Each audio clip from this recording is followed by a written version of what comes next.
তিথিস ওয়ার্ল্ডে তোমাদের সবাইকে স্বাগত। আজকে সকাল সকালই বেরিয়ে গেছিলাম বাড়ির উদ্দেশ্যে। এই দিনটা ছিল পয়লা বৈশাখের ঠিক 3 দিন আগের ভিডিও। গিয়েছিলাম মা বাবাকে জামা কাপড় দিতে, আর তার সাথে ছিল নেল এক্সটেনশনের 2টো কাজ। কাল রাতেই ঠিক হয়েছে যে বাড়ি যাব, সেই জন্য আজকে সকালে যাচ্ছি, কালকে সকালেই আবার চলে আসব। কারণ পয়লা বৈশাখে আমাদের ওখানে যেহেতু পুজো হয়, তারপরে মেলা হয়, তাই এই সময় আর গিয়ে থাকা হবে না, গিয়ে চলে আসব, পরে আবার গিয়ে থাকবো। একটু সকাল সকালই বেরিয়েছিলাম, কারণ এইবার মাম্মা প্রথম বাবার বাইকে চেপে যাচ্ছে মামার বাড়িতে। এর আগে কোনোদিন ওকে এত দূর বাইকে নিয়ে যায়নি, এইবারই প্রথম। আর রাস্তাও যেহেতু অনেকটাই, তাই মাঝে আমরা এক জায়গায় দাঁড়িয়েছিলাম।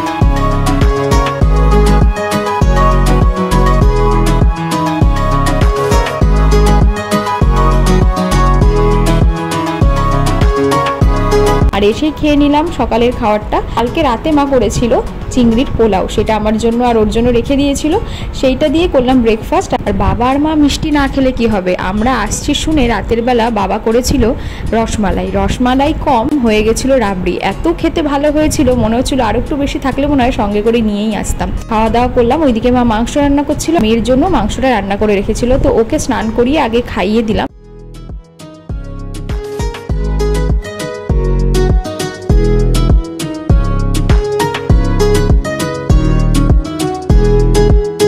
তারপরে পাড়ায় এসেছিল এই শঙ্কর দাদু। এই দাদু কিন্তু আমাদের সেই স্কুল লাইফ বলো আর কলেজ লাইফ বলো, অনেক ছোট থেকেই এই দাদুর কাছ থেকেই আমরা আলু কাবলি, ঘুগনি, আচার এগুলো খাই। বহু বছর পর আবার আসতে দেখে দৌড়ে চলে গেলাম একটু আলু কাবলি খাবো বলে, সেই পুরোনো দিনের স্বাদ।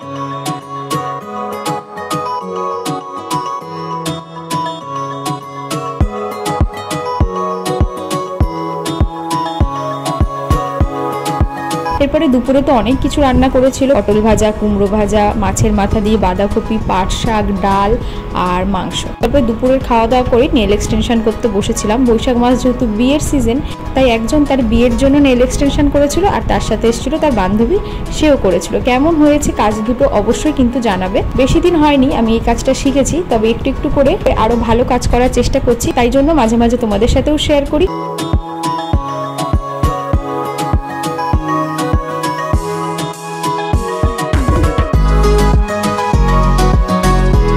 টানা 4 ঘন্টা একভাবে বসে কাজ করার পর পিঠ কোমরের অবস্থা খুব খারাপ হয়ে গেছিল। এসে স্নান করে বসতেই মা দিল চা।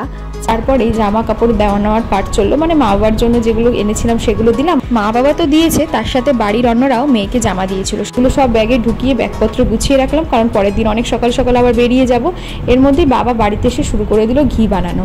মা আর বাবা প্রত্যেক দিনই রাতে দুধ রুটি খায়, কিন্তু দুধের যে শটটা সেটা খায় না, সেই শটটা রেখে দেয়। এই শটটা দিয়ে ঘি বানিয়ে যখনই আমি আসি আমাকে দেয়, বলে মনাকে যখন খাওয়াবি এই ঘিটা দিয়েই খাওয়াবি, কারণ এটা বাড়ির ঘি। আর সেই ঘিটাই মা তৈরি করছিল। ঘি বানানোর পরে যে চাইটা থাকে সেইটা দিয়ে অনেকেই মুড়ি খায় শুনেছি, কিন্তু আমি কোনোদিন খাইনি। আমার বাবা কি করে, এই চিনি দিয়ে এটাকে একটু জাল দিয়ে থালার মধ্যে ঢেলে রাখে, শক্ত হয়ে গেলে একটু ভেঙে রেখে দেয় চিটবাদাম বা লজেন্সের মতন খাওয়ার জন্য। বাবাই একদিন নিজে নিজে এরকম করেছিল, খেয়ে বেশ ভালোই লেগেছিল। তারপর থেকে ঘি বানানোর পর এই চাইটা দিয়ে এরকম বানিয়ে রেখে দেয়।